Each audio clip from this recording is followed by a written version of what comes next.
It had been a long, hot day, and the tanner had worked non-stop to finish all the orders he had received.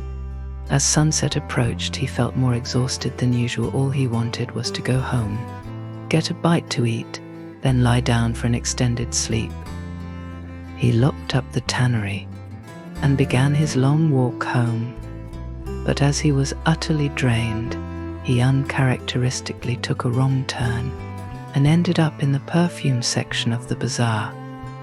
As soon as he smelled the fragrant scents lingering in the air, his head went into a spin, and he passed out lifelessly on the floor. Passers-by quickly gathered around, trying to help in any way they could.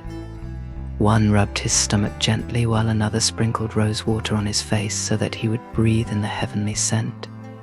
Someone else caressed his hands, while yet another rubbed his temples gently. A thoughtful shopkeeper quickly made him an infusion of various medicinal herbs, and his assistant helped remove the man's several layers of clothing. A concerned man took his pulse, while another smelled his breath for any sign of wine or hashish.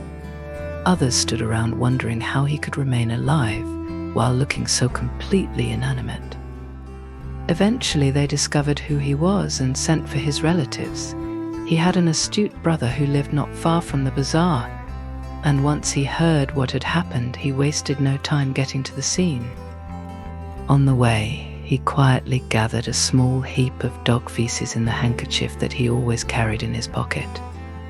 Arriving at the bazaar, he pushed folks away and managed to get to his brother's side, while quietly reminding himself, when one knows the illness, it's simple to find the cure. From dawn to dusk my brother labors in the tannery, surrounded by foul smells.